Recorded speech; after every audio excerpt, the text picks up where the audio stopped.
Okay, Assalamualaikum warahmatullahi wabarakatuh. Today I will cerita Nabi Muhammad Sallallahu Alaihi Wasallam dari lahir sampai umur 12. Oke.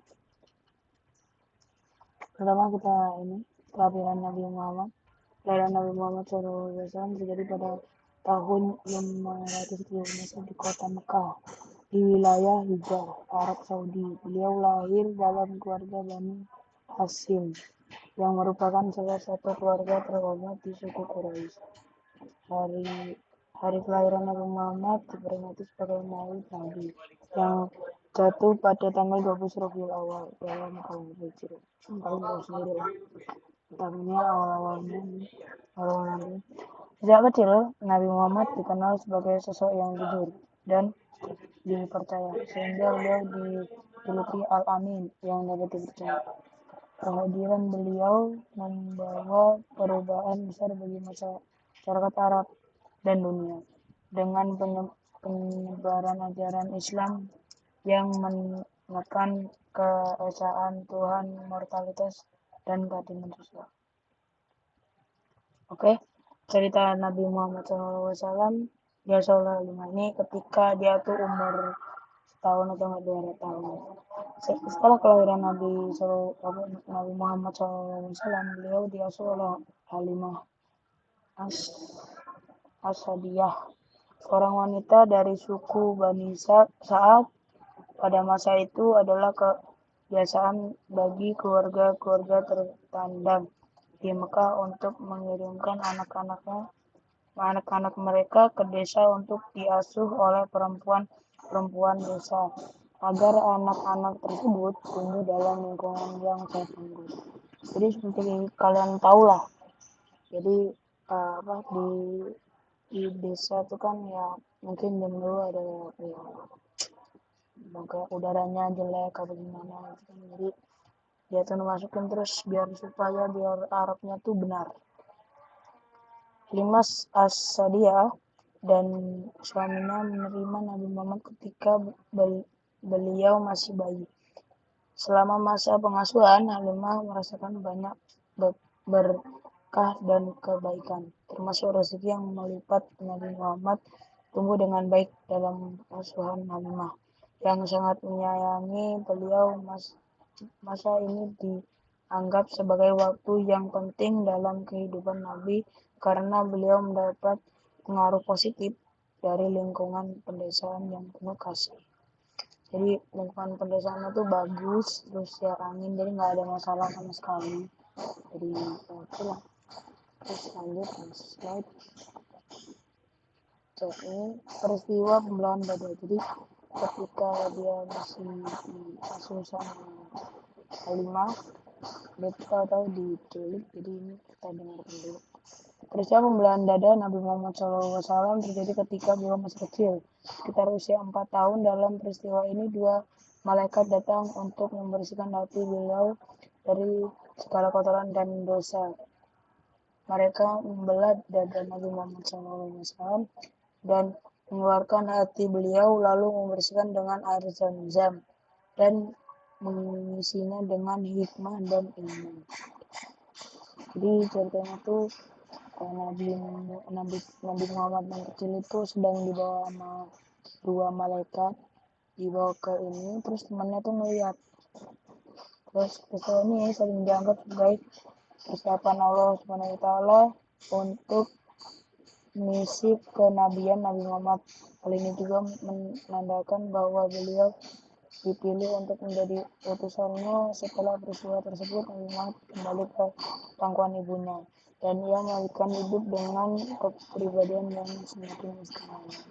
Jadi ya ini tuh buat persiapan. Jadi kalau Nabi Muhammad itu benar Nabi, soalnya ada saksinya adalah ini. Jadi dia tuh di belah dadanya ada teman yang lihat, terus ada saksi gitu. Jadi bisa membenarkan kalau Nabi SAW itu adalah Nabi SAW. Kembali ke pangkuan ibu Nabi Muhammad SAW. Setelah peristiwa pembelahan dada, Nabi Muhammad SAW kembali ke ibunya, Aminah binti Wahab, dan tinggal bersamanya hingga usia 6 tahun. Sayangnya Aminah meninggal dunia di Abwa saat perjalanan ke Madinah kematian. Kehilangan ini sangatlah mempengaruhi beliau. Setelah itu beliau diasuh oleh kakeknya Abdul Muthalib hingga kakeknya juga meninggal dunia saat Nabi Muhammad berusia 8 tahun. Beliau kemudian tinggal bersama pamannya Abu Thalib. Pengalaman kehilangan ini membentuk kepribadian beliau yang penuh empati dan ketahanan. Jadi ceritanya pas si Nabi Muhammad dan ibunya itu kepengen dan ini ya. Jadi itu sebenarnya ada 3 orang. Nabi Muhammad, ibunya dan satu lagi kayak budak gitu kan. Dia tuh kembali ke ke mana Yastrib apa gitu. Pokoknya makamnya bapaknya Nabi Muhammad. Terus dia yang setelah perjalanan dia pulang, tahu-tahu ibunya tuh sakit parah dan dia meninggal di Yastrib atau di mana lupa sih. Pokoknya sih terus dia habis meninggal dia dianterin pulang sama budaknya ini, terus dibawa ke ini kakeknya, diasuh sampai umur 8 tahun. Terus kakeknya itu ngasih tahu ke pamannya Abu Thalib buat menjaga ini. Jadi yang melatih berjualan hati ini itu tuh Abu Thalib. Terus diasuh oleh Abu Thalib ya, setelah wafat kakeknya ya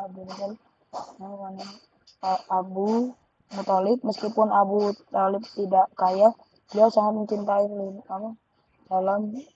mencintai dan melindungi Nabi Muhammad. Dalam pengasuhan ini Nabi Muhammad belajar banyak tentang nilai-nilai kejujuran dan kepemimpinan. Kalian tahu lah kan tadi saya bilang setelah kakeknya wafat di asrama Abu Thalib. Terus terus Abu Thalib mendukung Nabi Muhammad selama masa-masa sulit sulit dan tetapi setia kepadanya. Bahkan setelah beliau diangkat menjadi nabi, dukungan Abu Thalib sangat penting dalam masa awal dakwah Islam. Meskipun Abu Thalib sendiri tidak memeluk agama Islam, keberadaan Abu Thalib memberikan rasa aman dan perlindungan bagi Nabi Muhammad di tengah penolongan masa Quraisy. Ya, pokoknya tuh diasuh, disayangin banget. Jadi kalau ini tuh kayak Abu Thalib tuh masang badan gitu. Jadi yang kena tuh bukan langsung Nabi Muhammad tapi Abu Thalib dulu. Jadi ya udah sekian. Terus kita lanjut slide. Mengikuti perjalanan dengan ke Syam. Jadi di sini tuh Nabi Muhammad itu diajak sama Nabi Muhammad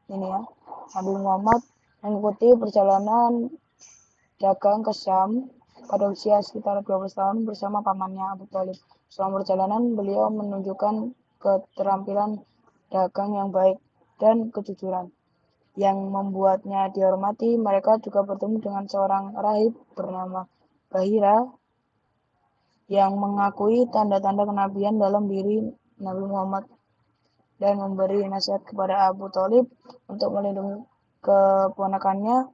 Pengalaman ini memperluas wawasan Nabi Muhammad tentang kehidupan di luar Mekah. Jadi ceritanya si Nabi Muhammad itu diajak dagang sama pamannya keluar ke Syam kan. Tapi di tengah perjalanan dia tuh ada orang namanya seorang rahib bernama Bahira. Itu tuh melihat ini kok kayak petanda Nabi di kitab kalau nggak salah sama Injil sama Taurat. Terus tanyain kan siapa bapaknya. Abu Thalib bilang saya. Terus dia bilang lagi, salah orang dia aja udah yatim. Iya benar, bapaknya sudah meninggal sudah lama dan ibunya juga. Terus si Bahira bilang, wahai Abu Thalib, janganlah engkau ke Syam, berdagang Syam dengan saudaramu itu. Kalau gitu nanti bisa saja orang yang udah tahu itu kenana Nabi, nanti Nabi Muhammad bakalan dibunuh. Jadi itu, oke. That's all for me. Thank you for listening my sirah. Wassalamualaikum warahmatullahi wabarakatuh.